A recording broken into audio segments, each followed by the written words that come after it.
The pandemic happened. What if became what is. And suddenly, every action, every choice, every decision matters. Overnight, the world changed. But some things didn't. Your passion to save people didn't. Your will to protect didn't. Patients still trust you to see them through and keep them safe. They still need to be treated. They still can't wait. You were made for this. But faster procedures, shorter hospital stays, and exceptional outcomes are needed more than ever.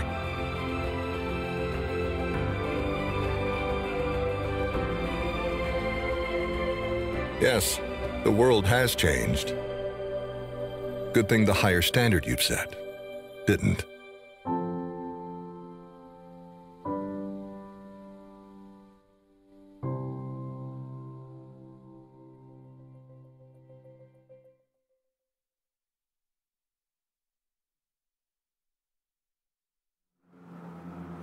Boa tarde, bem-vindos à segunda sessão de intervenção estrutural da APIC 2020.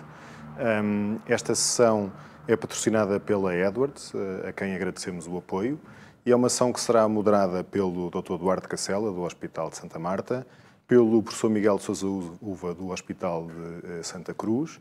Contamos com 3 palestrantes, que são o Dr. Bruno Mélica, o Dr. João Brito e o Dr. Rui Teles. E temos remotamente um painel composto pelo Dr. José Ribeiro, Regina Ribeiras e Rui Cerqueira. Eu passo a palavra ao professor Miguel Sousa Uva, que apresentará o primeiro palestrante. Muito obrigado, Miguel. Para mim é um prazer. Queria agradecer o convite à APIC, estar aqui presente nesta reunião e neste simpósio sobre Structural Heart. E, sem mais demora, queria apresentar o primeiro palestrante, o Dr. Bruno Mélica, cardiologista de intervenção no Hospital de Vila Nova de Gaia, que nos vai falar sobre o tema Transcatheter Mitral Intervention. Can I make a presentation without using the same slides from last year? Muito boa tarde a todos. Estão a ouvir? Bem. Espero. Sim? Boa tarde. Eu também queria agradecer o convite para participar da reunião e cumprimentar a mesa. O tema que foi atribuído é um tema interessante, algo provocador. Eu posso dizer que a resposta à pergunta é fácil, sem dúvida sim. Aliás, o tema, a área do tratamento transcatéter da patologia mitral, uma área em grande evolução, portanto, tenho que dizer que tive dificuldade a escolher os temas para apresentar aqui hoje. E optei para focar em 3 áreas. A primeira, o papel da reparação mitral percutânea na patologia funcional. A segunda, o tratamento da patologia mitral e na falência das próteses e dos anéis com prótese aórtica expansivas por balão, e para depois a última parte sobre um pequeno foco sobre a substituição mitral com próteses dedicadas. Vou começar então por falar da patologia, do papel da reparação mitral percutânea na patologia funcional. O ponto de partida é ainda o resultado dos estudos randomizados que apareceu na segunda metade de 2018, o MITRA-FR COAPT.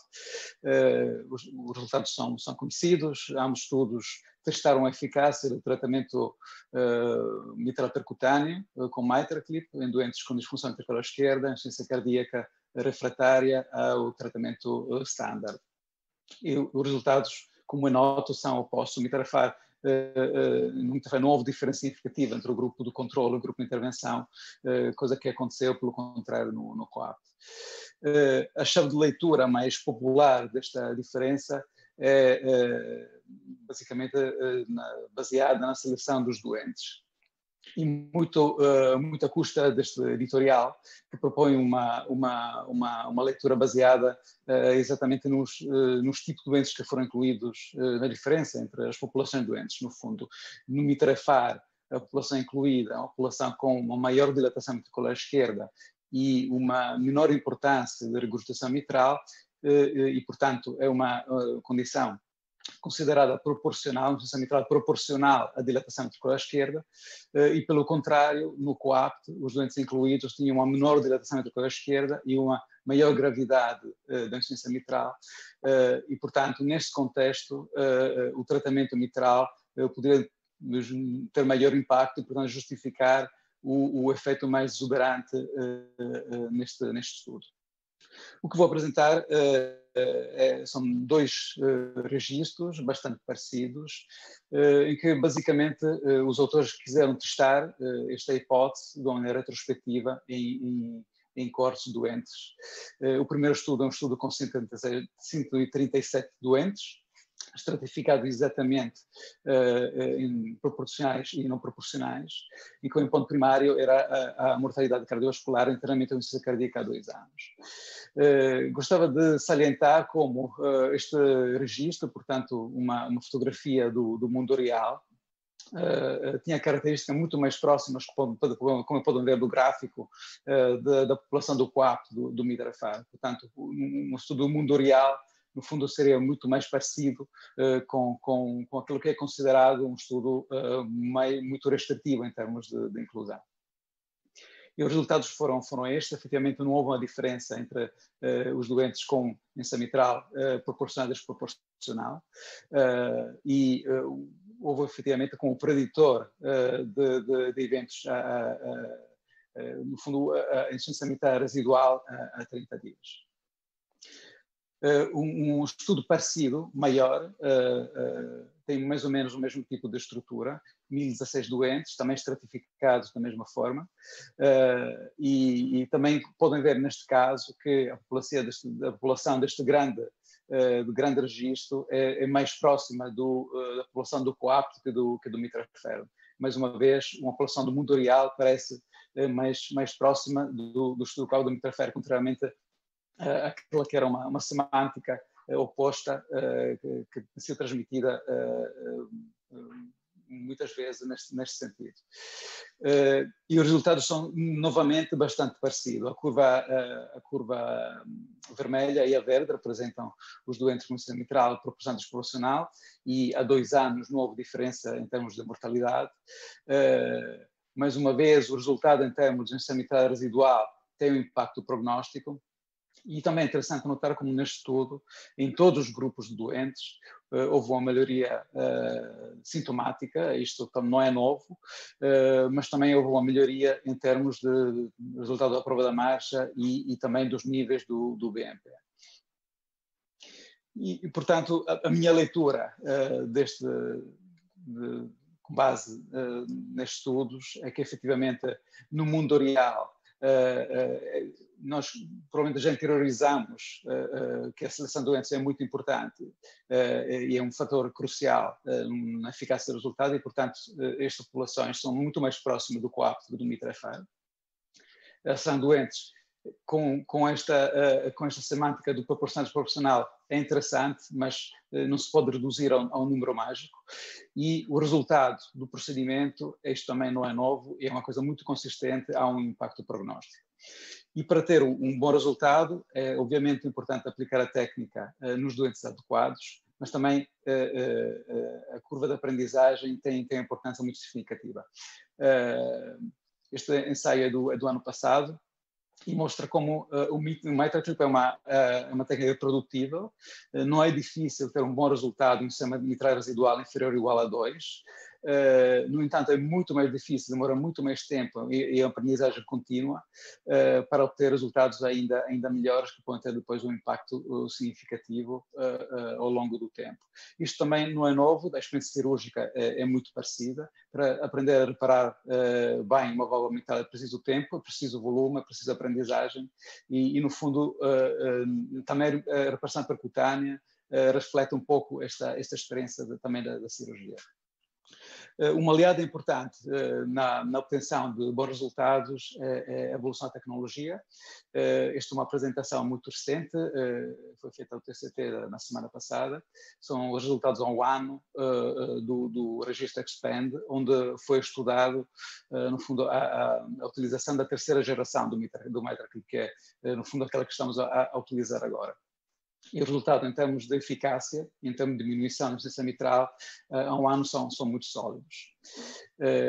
Este é um pequeno estudo que mostra a próxima geração, que vamos começar a usar nos próximos tempos, que tem uma evolução em termos de tamanhos, em termos de monitoração contínua da pressão aurícula esquerda, em termos de grasping independente, e também mostra como os resultados são realmente muito significativos, com mais de 90% de doentes com insuficiência mitral ligeira ao mês. E também há novos players nesta área. O Pascal é um outro dispositivo para a pressão mitral percutânea, que tem é baseado na mesma técnica, na aproximação dos folhetos, tem características diferentes, um grasping independente dos folhetos, um corpo central, um spacer para melhorar a área de cooptação, um mecanismo diferente de retirada do ventrículo para evitar que fique preso dentro no aparelho valvular, e também este resultado do estudo CLAV mostram resultados muito sólidos em termos de reparação, de eficácia da reparação mitral a um ano. Estas são as imagens do primeiro caso que foi feito no nosso centro há cerca de um mês.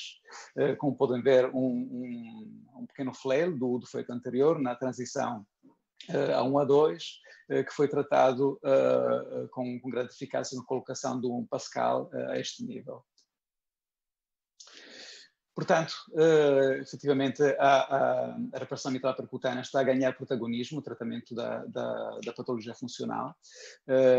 Isto também se reflete neste documento. Este é um documento de consenso do American College, foi publicado este ano, que mostra como este grupo de expertos considera que doentes que mantêm sintomas, apesar do tratamento médico otimizado da sincronização, a primeira opção tem que ser considerada é o tratamento percutâneo, e caso isto não seja possível, poderá ser considerado como alternativa à cirurgia, mudando um pouco o paradigma daquilo que tem sido o tratamento da patologia valvular até agora.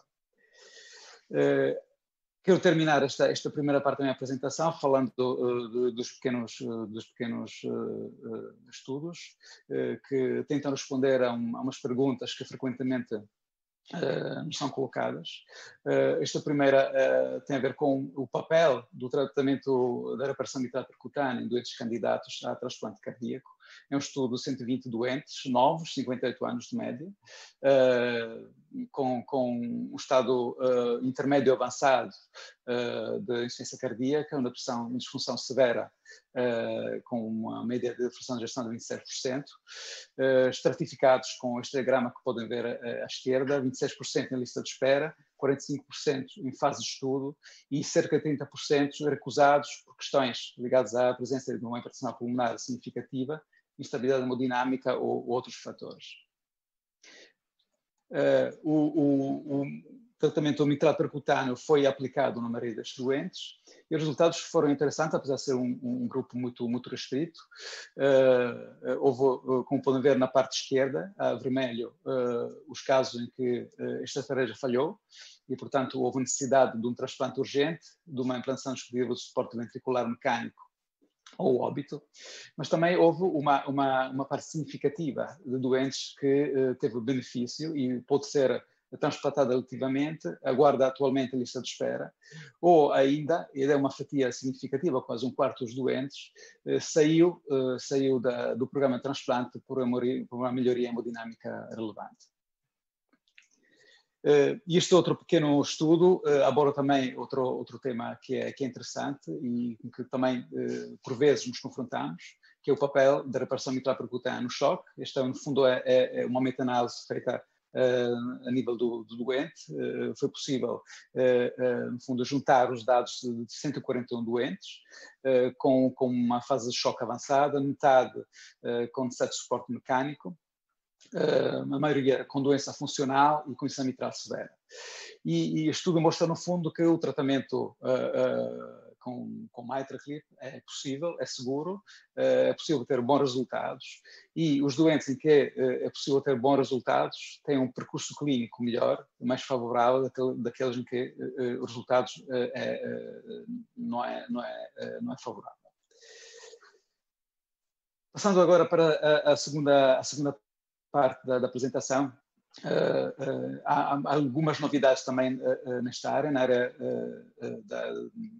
da sucção valvular com próteses aórticas no seio por balão no contexto mitral. Vou começar a apresentar este registro, um registro grande de cerca de 1.500 doentes, que mostra algo que já é conhecido, no fundo confirma o facto que esta é uma boa solução para a falência de uma prótese biológica mitral. O sucesso pressural foi muito elevado, a mortalidade de 30 dias foi razoável. E outra coisa que aparece neste registro é que, efetivamente, a abordagem transeptal parece ter uma vantagem, um benefício relativamente à abordagem transapical. Outra conversa completamente diferente é o papel desta técnica em doentes com ANEL ou com MAC. Optei para apresentar este estudo. Há outros registros, até com mais doentes que foram publicados recentemente. Este estudo é interessante porque, no fundo, reflete a experiência do centro, o Centro de Seattle, que tem um programa ativo nesta área e desenvolveu, no fundo, tentou desenvolver, no fundo, um protocolo para a seleção dos doentes, os screenings, a otimização para procedimento deste grupo doente muito específico e muito desafiante. São 40 doentes, 28 com MEC e 12 com falência do anel. A maioria foram tratados com uma AEDO Sapien 3 29 mm. Quase a totalidade dos doentes foram tratados por via transvenosa transeptal e mais de metade dos doentes receberam o LAMP-1, ou seja, a técnica percutânea de laceração do folheto anterior para prevenir a obstrução do trato de saída do ventrículo esquerdo. Os resultados são maus, ainda não há evidência de que esta seja uma solução claramente boa. Houve 2 óbitos neste procedimento, a mortalidade de 30 dias, particularmente para o Valvimec, é ainda muito elevada, 21%. Houve, em 3% dos casos, obstrução do trato do ventrículo esquerdo, apesar de ter sido utilizadas técnicas de preparação e de prevenção desta complicação. Em 3% dos casos, houve embolização, migração do dispositivo. O que é bastante claro é que, se nós queremos tratar este tipo de doentes, a seleção e o estudo é fundamental, e além da ecografia, o TAC tem um papel muito importante em vários sentidos, na avaliação do trato de saída do ventrículo esquerdo e na prevenção deste tipo de complicações, mas também na avaliação da calcificação, particularmente no MEC. Isto é um estudo interessante, onde é proposto um score, no fundo, para selecionar os doentes e no sentido da prevenção da embolização do dispositivo, que é uma das possíveis complicações graves desta técnica. E também outra coisa é bastante clara, que nós, se queremos metermos neste tipo de procedimentos, é importante adquirir competência em técnicas como a ablação septal ou a laceração percutânea no folheto anterior, que possa reduzir o risco da obstrução traseira do ventrículo esquerdo, que é uma das complicações mais graves deste procedimento. Para terminar, umas palavras rápidas relativamente à sugestão mitral percutânea com próteses dedicadas. Não vou falar muito nesse sentido, não porque não haja novidades, mas porque já não tenho muito tempo e também suponho que o João Brito, na próxima palestra, vai abordar este assunto. É uma área em grande desenvolvimento. Em que fase é que estamos? Eu acho que o título deste editorial, do Alec Vanian, exprime bem em que ponto estamos neste momento. No fundo, a fim do começo, acho que exprime bem a fase em que estamos nesta área. Este é um editorial que foi publicado em 2019 a acompanhar este estudo, que no fundo é um estudo que apresenta os primeiros 100 doentes tratados com a Tendyne, uma válvula, uma prótese mitral autoexpansível, implantada por via transapical e que tem um sistema de fixação apical. Este é um estudo já com números consideráveis e que mostra que, pronto, numa população de alto risco, maioritariamente doentes com patologia com insuficiência mitral funcional, é um dispositivo já maduro, com um sucesso interprocedimento muito elevado, com ausência de mortalidade interprocedural e com resultados a um ano muito razoáveis. No entanto, isto é evidente nos vários programas de desenvolvimento destes dispositivos, que a aposta na abordagem transeptal é muito consistente.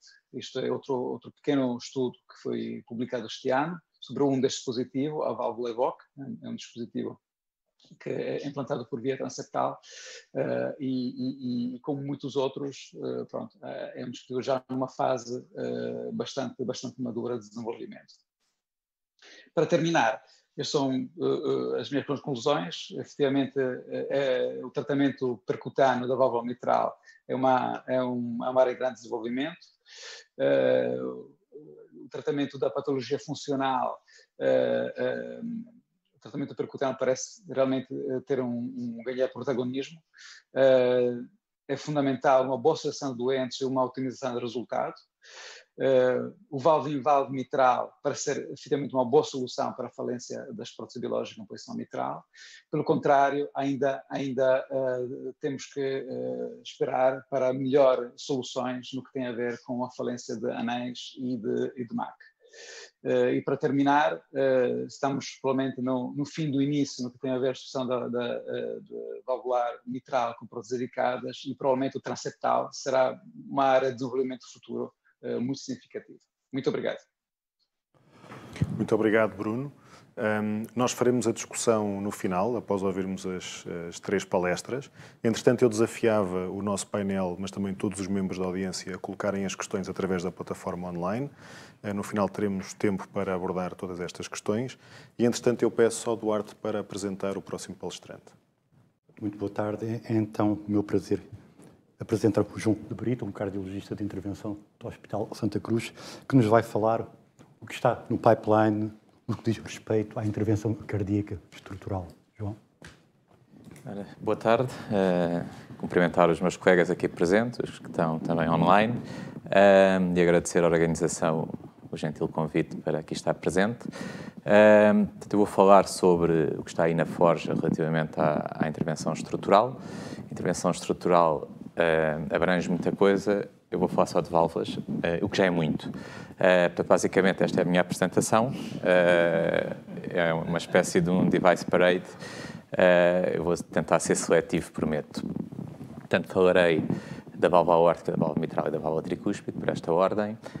Relativamente à válvula aórtica, enfim, já temos resultados muito consolidados e, obviamente, é a válvula, em termos de intervenção, que atingiu a maturidade mais precocemente e que já demonstrou o seu benefício, até comparativamente com a cirurgia em vários espectros de risco. E, portanto, o objetivo, a partir de agora, não vamos inventar a roda, é, de facto, melhorar em termos de redução de complicações, como é o caso da regurgitação periprotésica, da necessidade de pacemaker, melhorar o perfil dos dispositivos de entrega, tornar cada vez o procedimento menos invasivo, relativamente também ao posicionamento e às técnicas de implantação, o futuro acesso às coronárias, o que, quando avançamos para doentes mais jovens, obviamente é um fator de muita importância, e também a questão da durabilidade, que é fundamental também quando progredimos na intenção de tratar doentes mais jovens com esta técnica. Começando nos vários dispositivos que já temos, a Medtronic vai apostar, portanto, na melhoria da sua Core Valve Evolute. Muito brevemente, provavelmente no início do próximo ano, vamos ter já então o Evolute Pro Plus, que tem a diferença de redução do perfil de entrega das válvulas de 23 até às 29 milímetros e a própria 34, que antes não tinha aquela saia externa para mitigar, para reduzir o leak, vai também ter nesta nova geração da Core Valve Evolute. Depois há uma série também de projetos que a Medtronic tem no futuro, mais ou menos próximo, e até numa série de desenvolvimento de acessórios neste contexto, como é o caso de um pacemaker de longa duração, transitório, que pode ser removido a posteriori devido à constatação que muitos dos doentes que têm perturbações de condução numa fase precoce pós-procedimento acabam por depois nem sequer ter o uso do seu pacemaker num follow-up mais alargado. Portanto, uma série de projetos também a este nível por parte da Medtronic. A Edwards, que acabou por assistir à retirada da Centera, que acabou também por assistir a uma modificação da sua Sapien 3 Ultra, que tinha o balão montado dentro da prótese. Portanto, continua a ter a sua Sapien 3 Ultra e também com os bons resultados que já são conhecidos. E o futuro passa por uma nova geração da Sapien, a Sapien X4, cujas características está no segredo dos deuses. Portanto, eles têm no futuro, portanto, vão continuar a apostar na utilização e na avaliação dos resultados da tecnologia atual, e tem a Sapien X4 na forja. A Boston, que tem duas válvulas comercializadas, nomeadamente a Lotus e a Accurate. Na Lotus Edge não vai haver grandes diferenças. A diferença principal é que em termos do introdutor vai passar a ser utilizado o iSleeve de 15 French, que é uma redução do perfil relativamente ao que atualmente é utilizado. Já a Accurate tem uma segunda geração, a Accurate Neo, com algumas modificações, nomeadamente em termos também de uma tecnologia de sealing para reduzir o leak paravalvular, e também em termos de introdutor, a bainha será compatível com 14 frentes da iSleeve. Uma das coisas que era criticada também na atual geração, que é o marcador radiopaco para posicionamento, vai ser muito bem visível nesta nova geração, e a própria ponta tem um perfil menos agressivo e mais favorável. A Abbott, que introduziu recentemente, na minha opinião pessoal, foi uma excelente melhoria à sua válvula pórtico, o sistema FlexNav, vai, no futuro próximo, fazer tábua rasa do nome pórtico, vai avançar com uma nova prótese, que é a Navitor, que batizaram com este nome, que mantém algumas das características boas da sua antecessora, nomeadamente a questão da geometria das células, bastante larga, a facilitar um bom acesso às coronárias no futuro, mas vai melhorar algumas coisas, nomeadamente em termos da força radial, pelo menos assim é descrito, e em termos da existência também de uma saia externa para um melhor sealing. Depois temos novos players, que já têm a marca CE, são duas empresas indianas, a Hydra, que é uma válvula autoexpansível, e a MyValve, que é uma válvula expansível por balão, que já está no mercado e que tem umas características interessantes, principalmente, e destaco o grande portfólio de tamanhos, abrangendo até tamanhos muito grandes. Tem uma válvula 32 que alcança até áreas de anel aórtico superiores a 800 milímetros quadrados, portanto, permite-nos, obviamente, dar mais soluções a doentes que passam a ter uma solução também de válvula percutânea. Eu já falei disto numa mesma apresentação que fiz aqui há 2 anos, mas isto é um horizonte um bocadinho mais longínquo. Esta empresa, a Sheltis, portanto, desenvolve tecnologia de regeneração celular, e basicamente o conceito é esse mesmo, uma válvula reabsorvível, que é levada num scaffold, um polímero que é biabsorvível, e vai promover a regeneração celular in situ. Isto parece algo esotérico, é um futuro longínquo, mas é um futuro real, que aliás já existe a nível das válvulas pulmonares. Esta mesma tecnologia, por esta mesma empresa, já é feita válvulas pulmonares com esta tecnologia. Claro que uma válvula aórtica, além da fisiopatologia da estenose aórtica ser totalmente diferente, também as pressões inerentes as pressões sistémicas inerentes ao tratamento da válvula aórtica são diferentes de uma válvula pulmonar. Entrando agora na válvula mitral, temos 2 conceitos distintos, a reparação e a prótese mitral. Dentro da reparação mitral, o que temos atualmente, e também já com a marca CE, são vários dispositivos que têm mecanismos diferentes em termos de aproximação dos folhetos, e tal como o Bruno Mélica já tinha falado anteriormente. Temos atualmente o MitraQuip e o Pascal. Depois temos dispositivos que se destinam, têm como alvo as cordas tendinosas, e temos um exemplo que é o Neocord, mas também o CordArt e o Harpoon. E depois temos mecanismos de anuloplastia indireta, como é o caso do Carrillion, e direta, como é o caso do Cardioban e do Mitraline. Falando do MitraQuip, que já vai na sua terceira geração, para muito breve, e já com aprovação CE, temos a quarta geração. Tem esta diferença de ter vários, também um bom portfólio de tamanhos à disposição, e como o Bruno também já aflorou na sua apresentação, também tem esta possibilidade do controle independente do grasping, e também, pelo que é dito nos estudos que já temos disponíveis, há uma redução significativa também do tempo de preparação, o que parece bastante simpático em termos de simplificação dos procedimentos. Também recentemente temos à nossa disposição o sistema Pascal, também com mecanismo de aproximação dos folhetos. Já temos bastante evidência de bons resultados, com números bastante razoáveis relativamente a este sistema. E falando também de outro tipo de mecanismo para tratamento e reparação da válvula mitral, o Cardioban, que é um mecanismo de anuloplastia direta, que tem bons resultados a curto prazo, já é um follow-up mais alargado. Enfim, são razoáveis, obviamente, não são resultados fantásticos em termos de grau de regurgitação.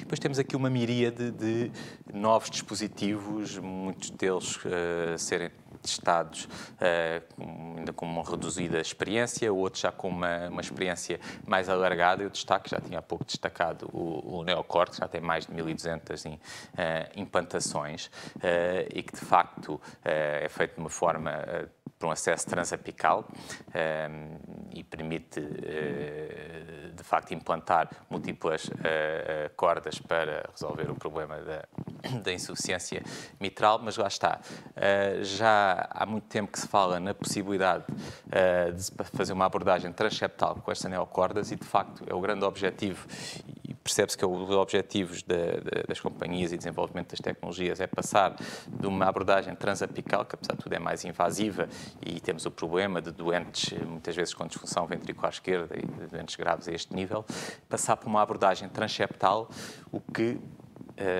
não tem sido assim tão fácil quanto isso. E isso também me faz entrar na questão da substituição da válvula mitral através de próteses mitral percutâneas. Desde 2012 temos várias próteses que já com alguma experiência a este nível, mas isto coloca vários desafios adicionais, nomeadamente como fixar esta prótese in situ, não é propriamente a válvula aórtica, é uma válvula aórtica muito calcificada, como resolver problemas de potencial obstrução da câmara de descida do ventrículo esquerdo, também questões de trombogenicidade e a própria durabilidade da válvula, o que faz com que atualmente ainda a reparação mitral percutânea seja obviamente o alvo mais apetecido em termos de intervenção mitral percutânea. Podemos ter vários acessos, a transição do transapical para o transeptal é o mais apetecível, e temos várias válvulas que podem ser, como podem ver, podem ser usadas com os dois acessos. A Tendyne, que já obteve a marca CE no início deste ano e que, enfim, está provavelmente na seleção de doentes para ser lançada de uma forma mais abrangente, que é este conceito transapical, onde fica fixo a nível do ápex, uma extensão ligada à válvula, e essa tensão é depois ajustável até para promover a estabilidade da válvula. Já temos números, e o próprio Bruno Mélica já apresentou, também não vou repetir isto. Apesar de tudo, 26% de mortalidade de todas as causas a um ano e 31% de reinternamentos por insuficiência cardíaca, são números consideráveis, mas também põe em relevo a complexidade e a gravidade destes doentes. A Medtronic também tem a sua prótese para ser usada no contexto de mitral, que é Intrepid, também já com números razoáveis de implantação e com resultados satisfatórios, e o grande objetivo, já estão a desenvolver uma nova geração também com uma abordagem transeptal. A M3 já se conhece há algum tempo da Edwards, mas é um conceito interessante, que tem uma dock para a implantação da válvula, que fica ancorada a nível dos folhetos e depois é então introduzida por dentro dessa dock a prótese, porque é um conceito muito interessante. E o próprio High Life, que também é um outro conceito interessante, tem uma abordagem transfemoral arterial, onde se implanta por via retrógrada um anel a nível mitral, e é dentro desse anel então que se coloca a válvula, que pode ser implantada por via transeptal ou transapical. Entrando no campo da válvula tricúspide, que é o irmão mais novo e muitas vezes esquecido desta família, já desde 2011, quando foi colocado o primeiro MitraClip em posição tricúspide, tem havido uma evolução das várias técnicas. Muitas delas são, portanto, o transpor daquilo que se faz a nível da válvula mitral para a válvula tricúspide, tanto que o MitraClip passa, com algumas modificações, a chamar-se TriClip, e já obteve a marca CE para uso neste contexto. Portanto, também temos vários mecanismos de tratamento da válvula tricúspide através de abordagem percutânea. Temos a anuloplastia, direta ou indireta, e o cardioband, que já falei na válvula mitral, também aqui é utilizado. Temos também mecanismos de aproximação dos folhetos, que o MitraClip, o TriClip e o próprio Pascal também são usados neste contexto, e depois temos a possibilidade de colocar válvulas a nível das veias cavas, como é o exemplo o Tricento, e mesmo a substituição valvular percutânea, com já várias válvulas, a Navigate, a Trisol, mesmo a Intrepid, que é usada para a mitral, já tem também o seu paralelo para uso na válvula tricúspide. Só para chamar a atenção que, obviamente, estes mecanismos são escolhidos mediante o tipo de doente e o tipo de alteração da válvula que estamos a assistir. Aqueles stents colocados a nível das veias cavas, por exemplo, que é o caso do Tricento, já são usados numa fase mais avançada da doença. Não vamos, obviamente, tratar a regurgitação tricúspide nem a dilatação do ventrículo direito, vamos dar um alívio sintomático ao doente. Portanto, são conceitos diferentes do que uma colocação, por exemplo, de uma prótese percutânea na válvula tricúspide. Temos já números bastante razoáveis em termos de implantações de vários dispositivos. Portanto, este é o maior registro, o registro Trivalve, em que 312 doentes, a maior parte dos dispositivos foram MitraClip.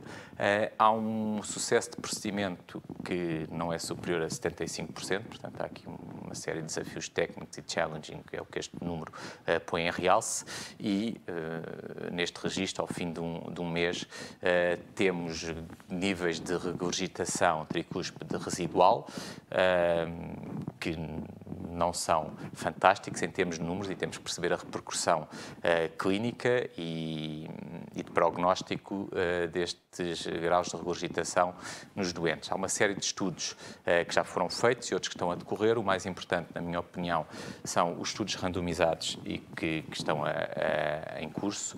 2 estudos randomizados, um para avaliar o TriClip e comparar contra tratamento médico, e outro Pascal também avaliar contra tratamento médico, porque isto é que, de facto, transmitir-nos o real valor destas tecnologias neste contexto. E, portanto, é fundamental termos acesso a estes dados, e é isso que vai também alavancar a intervenção tricúspide no futuro.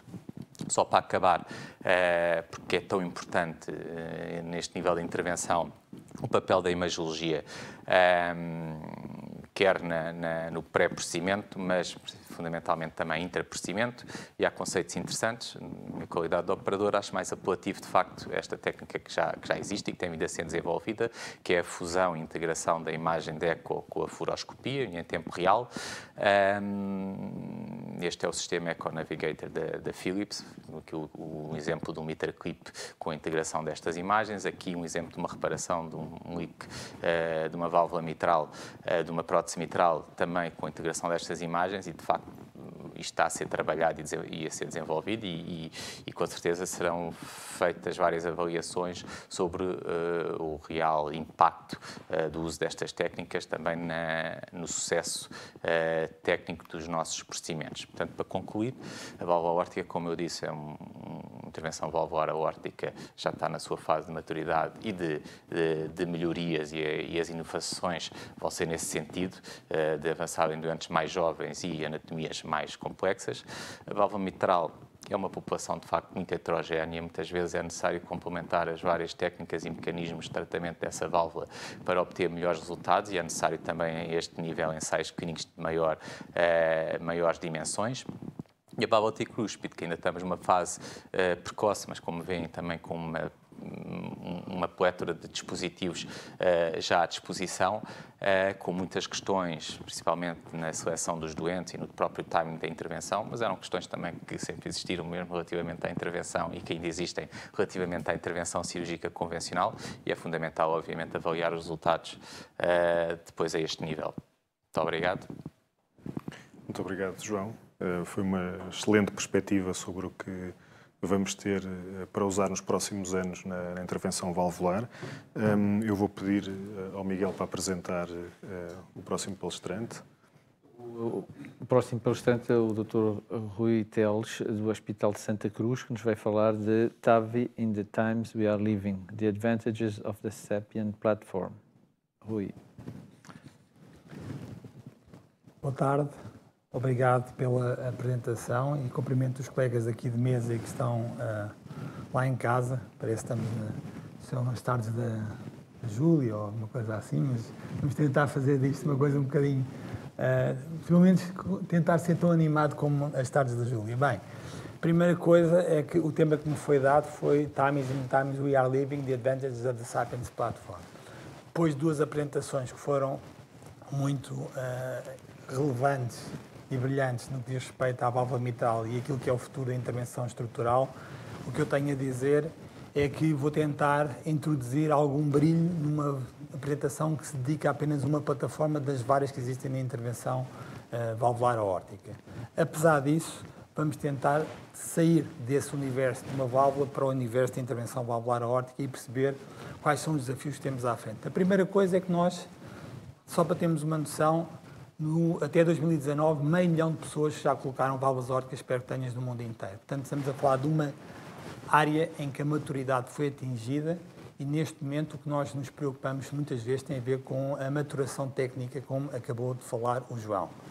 É importante saber que nos tempos em que vivemos, e estamos a falar dos tempos do Covid, os atrasos que nós temos são relevantes. Nós já sabemos historicamente que metade dos doentes que têm estenose aórtica grave sintomática morrem ao fim de 2 anos. Sabemos, e é importante perceber, que cerca de 4% dos doentes que estão a ser avaliados em programas de intervenção valvular morrem enquanto estão a ser avaliados. Isto é uma realidade que eu penso que todos nós vivemos. E 1 em cada 10 doentes que são aceitos para intervenção valvular morrem ao fim de 6 meses enquanto estão à espera. Portanto, nós não podemos esperar quando fazemos um diagnóstico destes doentes e, portanto, temos que avançar no tratamento destes doentes, e isto é uma alerta no tempo de Covid que é relevante fazer. Outra questão tem a ver com o conflito de interesses que eu possa ter. A realidade no nosso centro é que cerca de 1/4 dos doentes, 1/5 a 1/4 dos doentes, são doentes que implantam a válvula Sapiens, que é aquela que hoje fui chamado aqui a falar em particular. Isto quer dizer que esta realidade que é do nosso centro, que não é tão distinta da realidade nacional, mostra que estamos a falar de uma válvula que não é dominante em Portugal. E, como vou mostrar a seguir, os motivos pelos quais ela não é dominante não são estritamente clínicos. Vão perceber isso. Eu penso que é uma questão que se tem que imputar à Sapiens ou à Edwards em termos de prioridades que definiu para Portugal, em termos de desenvolvimento do mercado. Porque, como vão ver, nós temos motivos de sobeja dimensão para perceber que esta válvula é válida. Primeiro porque as válvulas aórticas percutâneas têm características que nós vamos aqui analisar, mas que são globais e têm a ver, por exemplo, quais são as características de implante. Obviamente que o perfil de acesso, o facto de serem reposicionáveis, o facto de não levarem à utilização de sistemas de contraste é relevante, ou de contraste, e induzir na alfabetia é relevante para a sua implantação. Também é relevante em termos de performance que essas válvulas não tenham líquidos paravalvulares, que não induzam a necessidade de pacemaker, que consigam ter uma redução do patient prosthesis mismatch e que mantenham o acesso às coronárias. Também é relevante qualquer válvula seja capaz de ser implantada num universo alargado de doentes, anatomias, bicuspidias, válvulas grandes, doentes com disfunção ventricular esquerda e que, no fundo, a longo prazo, num doente, por exemplo, com 70 ou 75 anos, não constitui um problema. Este é o espectro que uma válvula qualquer que seja a mesma, tem que respeitar. E nesta apresentação vamos falar de 3 fatores que têm a ver com a válvula Sapiens, mas que no fundo são comuns a todas as válvulas, que é a evidência que existe, por um lado, se é simples de usar, por outro, isso é importantíssimo para nós que somos hemodinamistas e que somos pragmáticos, e depois, se temos a capacidade de adequar esta válvula a uma grande fatia ou uma pequena fatia dos doentes que temos no nosso dia-a-dia. Só para, como teaser, este caso de uma doente que tem 73 anos, tem uma estenose aórtica grave, está em classe 2, que não tem nenhuma comorbidade particular, nem sequer tem bloqueio de ramo direito, e que recusa a cirurgia. Essa doente senta-se à minha frente e o que é que eu lhe vou propor? Vou dizer que não vai fazer nada, porque ela é de baixo risco, eu não posso pôr-lhe uma válvula percutânea. Vou dizer que ela deve ser operada e tentar insistir com ela, ou vou dizer que aceito pôr-lhe uma TAV. E vamos tentar perceber qual é o trajeto que esta doente pode ter. Qual é a evidência que nós temos a favor de uma válvula como a válvula Sapiens? A evidência que temos é aquela que podemos ver aqui. Por um lado, se nós olharmos no canto superior esquerdo, temos aquilo que correspondem a eventos que, tal como no canto inferior direito, têm vindo a ter uma melhoria consistente em todos os sistemas ou dispositivos que temos e ao longo do tempo. Mortalidade cardiovascular, mortalidade, hemorragias e acessos vasculares, todos nós reconhecemos que aí tem havido uma melhoria considerável. Se olharmos para o canto superior direito e para o canto inferior esquerdo, vamos olhar para os AVCs e para o problema da fibrilação auricular de novo nestes doentes. E aí, independentemente da evolução que tenha havido, seja qual for o dispositivo, nós não podemos encontrar uma particularidade favorável ao longo do tempo ou dos dispositivos. O que é que o partner representa? O partner representa um programa original e inovador que desde 2010 nos está a dar dados uns atrás dos outros, aleatorizados, em comparação inicialmente com doentes médicos e depois com a cirurgia cardíaca, e que nos tem demonstrado que uma válvula, em particular esta, mas não é a única, como nós sabemos, que tem bons resultados quando comparada com a cirurgia cardíaca. No Partner 3, que é o último estudo em doentes com um risco que não é acrescido, portanto abaixo dos 4%, o que é que nós vemos? Que o endpoint composto de mortalidade de AVC e rehospitalização não foi diferente entre os dois grupos, ou por outra, foi diferente favoravelmente à válvula percutânea. Com esta diferença que aqui está, na prática o que acontece? A mortalidade foi de 0,4 versus 1,1%, por outro lado, o AVC foi de 0,6 versus 2,4%, o que foi, no fundo, favorável no conjunto à válvula percutânea.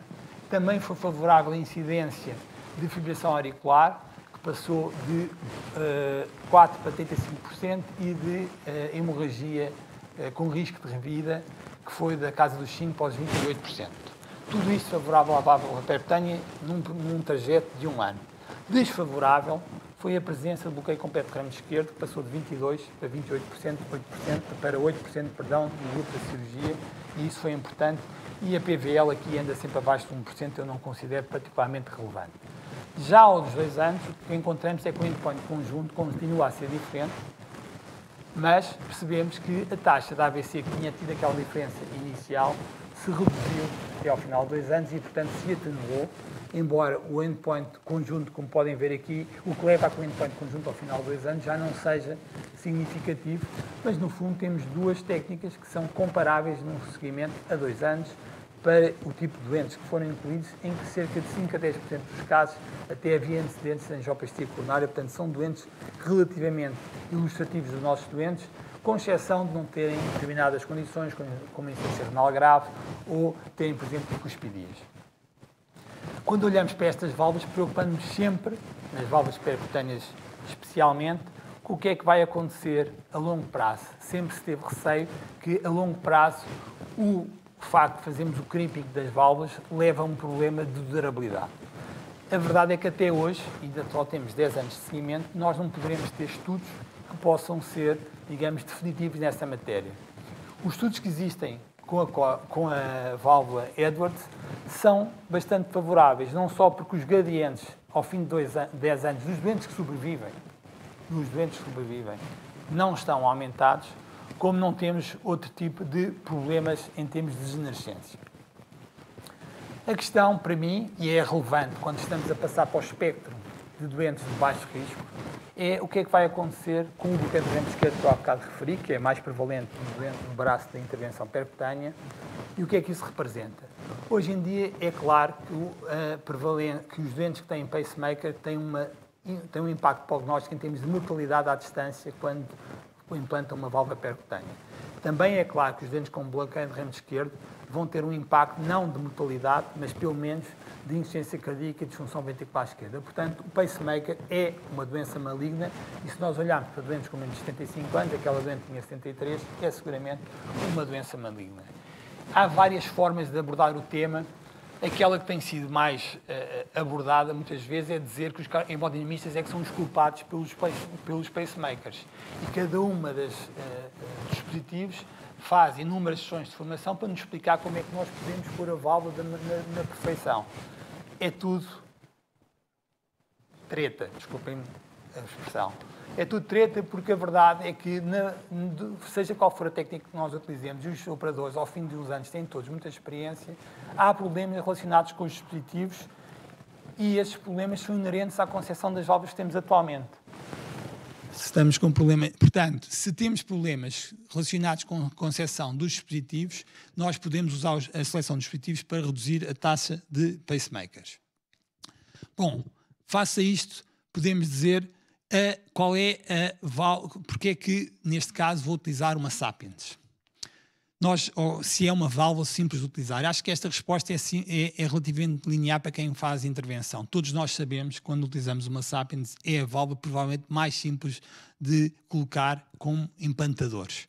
E há estudos como o da Rectavi que mostraram que a implantação direta da válvula é um método seguro, embora, por exemplo, neste caso em concreto, não tenha diminuído nem a duração, nem o contraste, nem o tempo de procedimento, portanto, como eu estava a referir, nem o tempo de fluoroscopia. Porquê? Porque, naturalmente, uma válvula expansível por balão, o facto de prescindirmos da perlitação é exatamente o cenário onde não vai haver uma vantagem particular. Mas temos aqui uma segurança, é que temos resultados comparáveis e podemos utilizar este tipo de técnica. De uma forma geral, sabemos que utilizar uma válvula que é parecida com o stente coronário é relativamente simples para os operadores. A questão agora é quais são os motivos que me levam a escolher uma Sapiens. Aqui poderíamos estar meia hora, uma hora e seguramente não concordaríamos todos sobre isto. É uma perspectiva pessoal. Olhando para as características que eu há pouco referi, e destas 12, vamos perceber que, de uma forma geral, estamos a falar de cerca de 8 características que esta válvula apresenta que são favoráveis em termos daquilo que é uma válvula ideal. E, portanto, estamos atualmente, inclusive com a última modelo que é a Ultra, estamos perante uma válvula que tem potencial de se comportar muito bem. Na prática, para mim, nós temos que ter um flowchart interno e que eu sigo ou que procuramos seguir de alguma forma geral, uns de uma maneira, outros de outra, mas de uma forma geral é tentar, como hemodinamistas, ter a responsabilidade de olhar para o angiotaque e para o doente e definir à cabeça qual é o dispositivo que se adapta àquele doente. E, portanto, a decisão de escolha do dispositivo não é minimamente negligenciável. quando olhamos para os acessos para a aorta e para a anatomia, percebemos que se tivermos determinados contextos que aqui estão, podemos utilizar dispositivos que sejam de menor perfil, catéteres que sejam mais flexíveis, em particular nas aortas horizontais, usar, por exemplo, aqui a Edwards. No caso da dilatação da aorta ascendente ectásica, usar válvulas curtas e, no fundo, preservar também o acesso às coronárias, como, por exemplo, este tipo de cateterismo, aqui, este implante, mostra uma aorta horizontal em que, por exemplo, a escolha de uma Edwards, mas não é a única, há uma outra válvula que eu também poderia utilizar aqui, mas que é uma válvula que nós gostamos porque nos dá, de facto, um alinhamento com a câmara de saída e a aorta ascendente que é ótimo e que não nos dá e que nos facilita muito a implantação. Em relação à válvula, há vários fatores aqui que também são relevantes e, em particular, obviamente, que se tivermos uma doença coronária relevante, é importantíssimo manter o acesso às coronárias.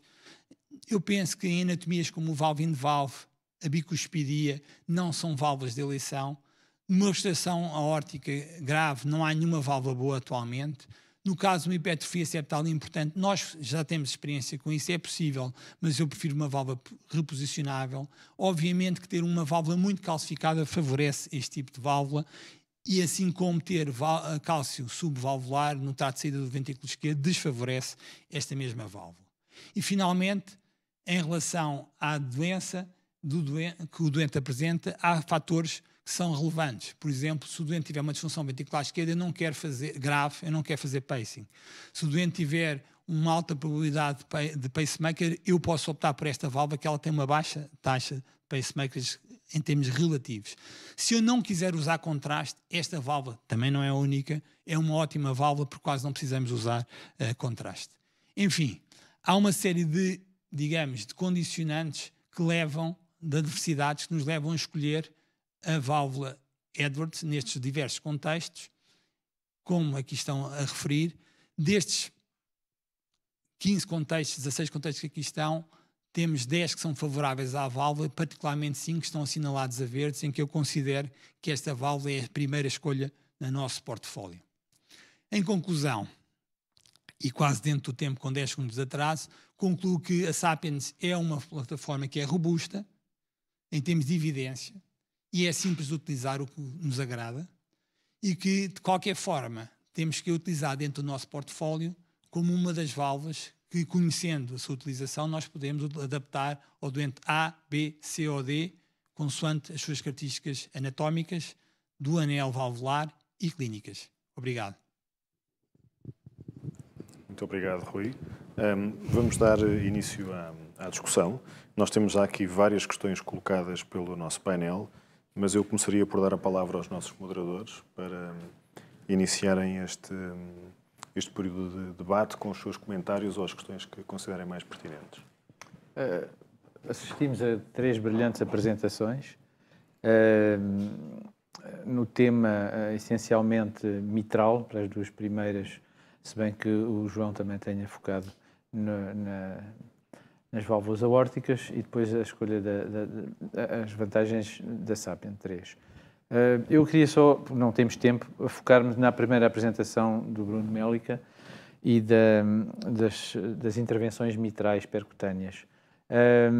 Acho que, e ao mesmo tempo um comentário e uma pergunta, a questão aqui é, o acesso transeptal é menos invasivo, de facto, mas tem feito com que haja atrasos no desenvolvimento e na aplicação, pelo facto de nós queremos, a todo o custo, utilizar a via transeptal. E a minha pergunta é, o que é que vamos dar mais importância? Se é o facto de podermos dar resposta e podendo ter dados, mas de facto as mesmas próprias companhias estão numa via de investigação muito aprofundada para tentar aumentar o portfólio dos devices por via transeptal. E outra pergunta que eu gostava daqui de colocar para a discussão é a questão até agora, os estudos observacionais, é verdade, não houve nenhum estudo randomizado que comparasse em substituição versus a plastia mitral, digo dos cirúrgicos. E agora temos pela primeira vez a oportunidade, talvez, de ter estudos randomizados que nos vão comparar as 2 técnicas. Sempre foi dito que a plastia mitral é o gold standard, certo? Ora, o que eu gostava de saber é se, no futuro, pelo facto de ser mais execuível fazer uma implantação de uma válvula percutânea do que realizar uma plastia, visto que é necessária a associação de várias técnicas, como vemos na cirurgia, o que é que o futuro nos vai orientar? Para o fim do gold standard da plastia ou para novas técnicas percutâneas que permitam associar, por exemplo, MitraClip e técnicas a nível anular de redução do anel? Muito obrigado, Miguel. Questões muito interessantes. Eu pedi um comentário ao João Brito e ao Bruno. Não sei se o Bruno ainda está ligado, mas, João, por favor, pega nestas questões e... Sim, relativamente ao que o professor Miguel Sousa Uva falou. É interessante o facto de não haver essa comparação, pelo menos a nível randomizado, a nível cirúrgico, de uma plastia mitral versus a implantação da prótese. E eu penso que o cirurgião privilegia sempre, possível, a reparação da válvula mitral, sempre possível. Eu acho que na fase em que estamos, no presente, na fase em que estamos, vamos ter muitos anos em termos percutâneos, de plastia mitral. Provavelmente passará por um conjugar ou por um sinergismo de vários dispositivos e de várias técnicas a nível de reparação mitral, na minha opinião, mas penso que relativamente às próteses mitrais, e já estamos há 8 ou 7 anos com próteses já disponíveis e a ser usadas, e de facto tem havido aqui, não digo uma estagnação, mas é um arranque lento. O Bruno falou do editorial que diz que este portanto, o fim do começo. Provavelmente as coisas poderão mudar a partir de agora, mas na minha opinião ainda irá ser dada primazia, pelo menos em termos de intervenção percutânea, à reparação mitral. Obrigado, João.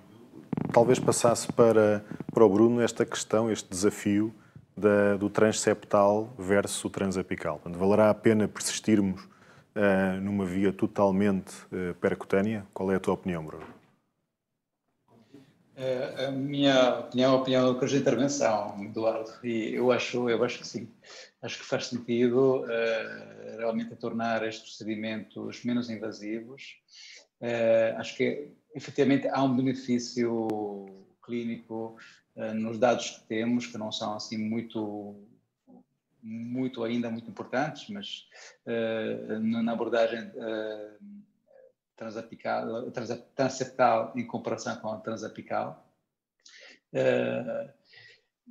Outra questão que temos que lembrar é que a maioria dos doentes, provavelmente que vamos tratar no futuro com esta tecnologia, vão ser doentes com patologia funcional, portanto, doentes com o ventrículo esquerdo dilatado, com disfunção ventricular esquerda, e nas quais provavelmente uma abordagem transapical não será melhor. Portanto, parece-me que seja uma direção que faça algum sentido. Esta é a minha perspectiva. Bem, obrigado, Bruno. Eu também recordava a experiência que foi, por exemplo, para a Stavi, a comparação percutânea versus a transapical e os resultados que obtivemos com essa coorte. Eu sei que tem características diferentes, mas a minha opinião também é essa de que vale a pena persistir pela via totalmente percutânea. Eu passava ao Duarte e pedia-lhe um comentário relativamente a estes temas. Eu não quero ser o downer in the room, mas eu acho que a vida real mimetiza o MitraFR e não o Coapt. O nível de desvelo que o Coapt teve é inalcançável. E os doentes estavam em terapêutica médica máxima, eram propostos, alguém achava que ainda podia ser melhorado, voltavam à terapêutica médica máxima e só depois é que seriam submetidos ao MitraClip. Eu acho que o MitraClip ou faz bem ou é neutro. E eu não sei, confesso a minha ignorância, quando estou a meter o MitraClip, se vai fazer bem ou se é neutro. E é nesse sentido, e já o disse 2 ou 3 vezes em público, e cá estarei para ser imolado em público se isso acontecer. Eu acho que quando toda a gente está à espera que o reshape vá desempatar para o lado do coapt, eu acho e tenho pena que o Reshape vai desempatar para o lado do Mitre FR. Porque aquele nível de seleção é once in a lifetime. Exato. Eu não sei se tu queres comentar. Concordo plenamente. Eu não devia estar a dizer isto. Eu faço Mitre Clips, mas... Concordo plenamente. Bruno? Eu confesso que, Dr. Duarte, estão a ver? Sim. Está a ver? Ok. Obviamente, todos nós temos dúvidas. No entanto, eu estou convencido que a insuficiência mitral funcional para muitos doentes é um problema, é uma condição com impacto prognóstico e que beneficia o tratamento. E acho que o tratamento que estamos a fazer agora com o MitraClip, o tratamento percutâneo, um tratamento que é seguro e bastante eficaz em tratar esse problema, é um tratamento que beneficia muitos doentes. Eu proponho uma visão um pouco diferente. Eu tenho dificuldade em ter informação que me seja útil do Mitre FR. Acho que é um estudo extremamente difícil de interpretar, com muitas limitações, que tem polarizado a discussão de um lado um pouco errado. No sentido que, efetivamente, o Mitre FR, entre outras coisas, conseguiu selecionar provavelmente os piores doentes, os doentes que provavelmente nunca iriam beneficiar do tratamento com esta técnica. E toda a discussão relativamente ao benefício do tratamento de percutâneo mitral foi um pouco enviesada por este tipo de limitações.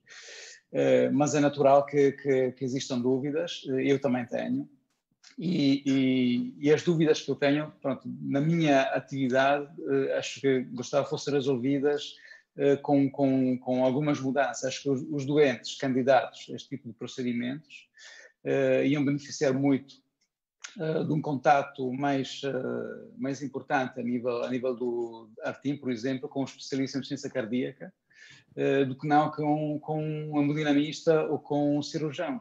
Coisas que, de momento, não acontece. Acho que era importante mudar um bocado o paradigma na avaliação destes doentes, que tem sido o paradigma normal da avaliação da doença valvular, não é? Importado da TAV e depois também para a doença mitral primária, mas são doenças completamente diferentes e, portanto, acho que beneficiavam de um outro tipo de avaliação. Bruno, obrigado. Nós temos aqui muitas questões colocadas pelo painel e eu ia lançar já uma da doutora Regina Ribeiras e eu vou dirigi-la ao João, que falou de intervenção tricúspide. Faz uma pergunta muito específica: quais são os critérios de seleção de doentes para um triclip? Acho que podemos alargar o tema e discutir quais são genericamente os doentes que são melhores candidatos a uma plastia ou uma substituição, uma implantação de uma válvula nesta posição. Foi a doutora Regina que colocou a questão. Eu iria colocar a mesma questão a ela, à doutora Regina, mas agradeço a pergunta. Bom, acho que atualmente não tenho experiência, obviamente, não tenho experiência pessoal com dispositivos na tricúspide. Eu acho que, relativamente à implantação de uma prótese, também tem muito a ver com a parte clínica. Se também já é um doente com um VD dilatado, já é um doente com um VD disfuncionante, se calhar não vamos obter um benefício tão grande e até poderá ser contraproducente a utilização de uma prótese. Relativamente a questões técnicas para a plastia tricúspide, e nesse caso com um triclip, terá que ver também com o tipo de lesão. Eu sei que em termos da tricúspide é um bocado mais challenging do que do lado esquerdo da válvula mitral. Temos folhetos mais finos, normalmente os efeitos de coaptação são bem maiores. Portanto, isso põe problemas maiores a nível de uma intervenção head-to-head, que é o que se pretende fazer com o triclip. Dependerá, obviamente, dos folhetos que estão envolvidos, o anterior, o posterior, o septal.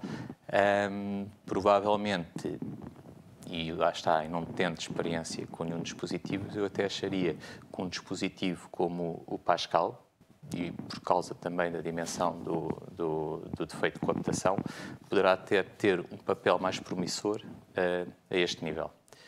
Já está, uma opinião pessoal. Obrigado, João. Há aqui outra questão interessante do Dr. José Ribeiro, da aplicabilidade do edge-to-edge, do MitraClip, em contexto agudo. E esta pergunta é dirigida ao Bruno. Bruno, qual é a tua opinião, qual é a tua experiência para tratar a regurgitação mitral aguda com o alfiere hipercutâneo? Opinião, acho que é um espaço de aplicação interessante. Estou a pensar particularmente nos doentes com insuficiência mitral aguda isquémica, que é um grupo de doentes de elevado risco cirúrgico, com resultados bastante maus em termos de operação cirúrgica. Existe na literatura pequenos registros que mostram a aplicabilidade, portanto, a possibilidade de tratar os doentes com segurança, com eficácia e que é possível realmente estabilizar estes doentes ou para aguardando outro tipo de tratamento posterior ou mesmo com intento curativo. A experiência é pouca, nós fizemos um caso, um doente com insuficiência mitral isquémica aguda, um doente que tinha sido admitido com um infarto infralateral e que foi possível resolver a situação de choque dependente de um balão intra-aórtico através de um tratamento com MitraClip cerca de uma semana depois do evento agudo. Um caso isolado, por enquanto. Muito bem, muito interessante. Obrigado. Não sei se temos algum comentário relativamente a estas duas questões, quer da intervenção, Rui? Eu estou um bocado preocupado com o facto do lado se poder emular. Porque as versões eclesiásticas da cardiointervenção levam a que as pessoas não progridam de alguma maneira. E o que me parece hoje em dia é que não vai ser o reshape, obviamente, o game changer, nem nada. O que acontece é que a cardiointervenção vive de passos para a frente, 2, 3, depois mais 3 ou 4 atrás, depois mais 2 ao lado. E nesta matéria, o que acontece para mim é que, obviamente, que nós vamos encontrar um fine-tuning para a intervenção mitral, que não encontramos, porventura, ainda, mas é importante referir a coisa mais relevante para qualquer técnica percutânea, que tem a ver com a segurança. Enquanto nós, no espaço da válvula aórtica, tínhamos inicialmente mortalidades quase sempre superiores a 5% ou 10%, no espaço mitral, hoje em dia, nada disso acontece. E, portanto, quando perguntamos o que é que estamos a dar a um doente em troca de uma implantação ou uma edge-to-edge, tem que ser sempre à luz da segurança que um centro ou os operadores conseguem. E muitas vezes, e eu penso que os nossos dados nacionais a esse nível são completamente tranquilizadores daquilo que nós conseguimos oferecer em termos de segurança. Como há uma zona cinzenta, se nós decidimos todos os doentes da zona cinzenta são para não fazer nada, temos uma atitude. Se tivermos todos os doentes da zona cinzenta para intervir, temos outra atitude. Mas seguramente que quem faz a técnica e, por exemplo, também quem segue os doentes na consulta, que obviamente tem um viés, tem uma impressão sobre esta matéria que é diferente. E, portanto, eu estou profundamente convencido e surpreendido pela positiva, porque tal e qual quando começámos a seguir os primeiros doentes da estenose aórtica, tínhamos uns resultados fenomenais em termos de 80% dos doentes terem uma melhoria considerável, independentemente de às vezes saírem com regurgitações paravalvulares que eu dizia que eram moderadas ou até graves, mas a melhoria era surpreendente, era um perfil diferente há 10 anos. Na válvula mitral, os doentes, quando entram pela consulta, muitas vezes estão-nos a dizer coisas parecidas com aquilo que me diziam há 10 anos atrás com a válvula aórtica. Portanto, nós estamos a ser eficazes em muitas coisas. A evidência vai nos levar para o caminho certo, mas é só uma questão de fine-tuning, não tem nada a ver com a técnica, na minha opinião. Dos doentes? Claro. É isso que está em causa. A prótese da anca é altamente segura. Não vamos meter uma prótese da anca a toda a gente. Deixa-me só, eu estou completamente de acordo com o que o Duarte disse. Basta ver o número de anos que foi necessário. Eu sou cardiologista de intervenção, não. Eu não tenho nada a ver aqui. Eu só para relembrar, o Co-Apt levou mais de 5 anos a fazer o enrollment dos doentes. Os doentes foram de tal maneira selecionados. E agora é os Co-Apt-like criteria, e só nesses doentes é que poderemos ter um benefício idêntico ao do Co-Apt. E não sabemos a generalizabilidade destes dados para o mundo real, de facto. E todo o problema é o fine-tuning e é perceber se toda a gente vai aplicar esses critérios ideais para o doente, que foi aqueles que mostraram benefício. Deus queira que sim, que era. Se nós encontrássemos, o que eu relembro aqui é que nenhum estudo da plastia mitral na ciência mitral secundária mostrou um benefício sobre a mortalidade. São estudos observacionais e nenhum deles, apesar de haver uma taxa de regurgitação residual bem inferior ao do Mitraclip. Bem, ainda bem que já caímos na polémica e eu não resisto à tentação de contribuir. Eu penso que o Mitra-FR é um ensaio em que os doentes foram recrutados sem otimização da terapêutica médica, o que é obviamente um erro. E eu julgo que também não traduzem aquilo que é a nossa prática, em que os doentes são referenciados após a otimização. E isso é claro que no grupo controle os doentes melhoraram muito no primeiro ano após serem introduzidos em centros de referência em que passaram a ser seguidos de uma melhor forma. Mas ainda bem que caímos na polémica e eu passo já para outra polémica, que é a questão de, nestes tempos pandémicos, em que encurtar o tempo de internamento é importante, será que essa é uma razão para nós pensarmos em técnicas de intervenção que possam reduzir o tempo de internamento? Esta é a questão polémica, ou seja, para o tratamento da estenose aórtica, cirurgia versus uma intervenção percutânea. Já vamos à polémica, Miguel. Antes disso, eu, por duas questões colocadas pela Regina e pelo Zé Ribeiro, para o Rui. Rui, achas que aqui para selecionar, para ter melhores resultados, é mais importante a válvula, ou o sistema específico de entrega da válvula, ou é a forma cuidadosa com que estudamos os critérios anatómicos e selecionamos os doentes? Por outro lado, se nós seguirmos esta sugestão provocatória de fazermos mais técnicas porque estamos a encurtar o internamento e estamos a diminuir a exposição do risco de infecção ao Covid, se problemas como o AVC e a taxa de pacemaker podem preocupar relativamente aos doentes de baixo risco.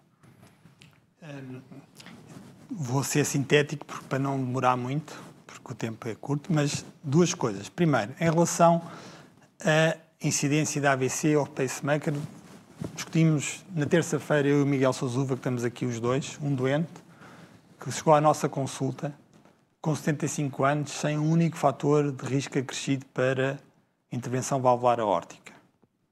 E ele foi informado de qual era o trade-off que ele tinha entre uma técnica percutânea, atenção que ele não tem indicação contemporânea para intervenção valvular aórtica, mas é uma pessoa que se informou e pretendia saber se isso era uma opção para ele. E, portanto, qual era o trade-off que ele tinha entre uma coisa e outra?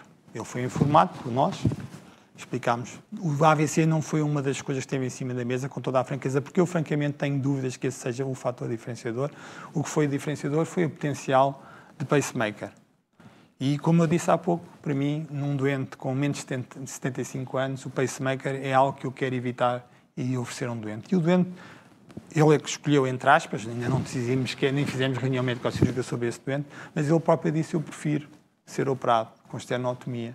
O que é raro, mas acontece. Só para dizer que nós não podemos olhar para as técnicas como uma coisa de on-off. Há um trade-off e os doentes, muitas vezes, coisa que não é muito tradição em Portugal, mas cada vez será mais, porque daqui a 10 anos os doentes que estão sentados à nossa frente são doentes com mais informação, eles próprios vão ter uma palavra, e isso hoje em dia já vem nos guidelines, que é a noção que os doentes são uma parte ativa do processo.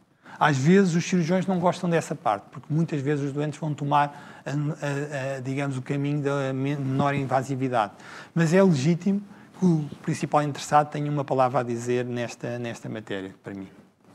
Miguel, qual é a tua sensibilidade? Tenho a sorte de termos uma reunião conjunta com o Rui, trabalhamos lado a lado e vemos os doentes e explicamos, e acho que é completamente verdade o que o Rui disse, é um problema de trade-off.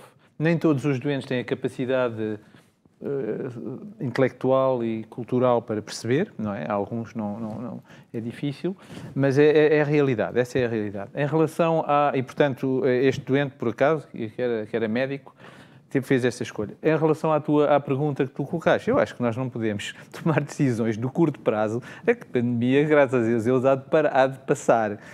E depois temos que pensar em termos de que os doentes não é o que vai acontecer nos primeiros 30 dias. Os doentes, muitos deles, têm ainda esperanças de vida. Mesmo um doente de 75 anos, hoje em dia, tem uma esperança de vida superior a 10 anos. E, portanto, estar a tomar decisões baseadas num episódio pandémico que eu espero seja de curta duração, parece-me ser um bocado um leap of thought. Um salto demasiado grande. Agora, no entanto, no momento de crise atual, até poderia ser, mas, enfim, acho que é uma coisa temporária. Qual é a tua opinião sobre este tema? A sociedade espanhola lançou um documento recentemente. Um aspecto menos científico, menos high-tech e mais prosaico. Uma das razões pelas quais que eu acho que a plataforma que o Rui falou tem uma vantagem imensa em relação às outras é que é one-stop procedure. Vocês lembram-se daqueles holandeses que implantaram 7 TAVIs das 8 às 3h30 só com a Edwards? E, portanto, é uma válvula, se tu queres sair do procedimento muito rapidamente, eu penso que é a válvula de eleição. Recentemente, um outro tipo de aplicação que lhe estamos a dar é, uma vez que a anestesia é um bem escasso, cada vez mais, nós estamos a fazer TAVIs com anestesia local. Isto é que nem existe anestesista. E de facto, a Edwards é a melhor válvula para isto. O que pode ser injusto, porque estamos a aplicar esta válvula não por um critério mais anatómico ou de risco, mas por um critério de atendermos às disponibilidades de anestesia e de tempo de sala. Queria dar isso. Interessante. Eu peço desculpa, nós terminamos o tempo que tínhamos destinado a esta sessão. Eu agradeço-vos a vossa presença e a excelência das vossas intervenções. Agradecer à Edwards por apoiar esta sessão, à Comissão Organizadora e à Comissão Científica, a todos os que estiveram na audiência. Muito obrigado e, por favor, fiquem para as próximas sessões. Até breve.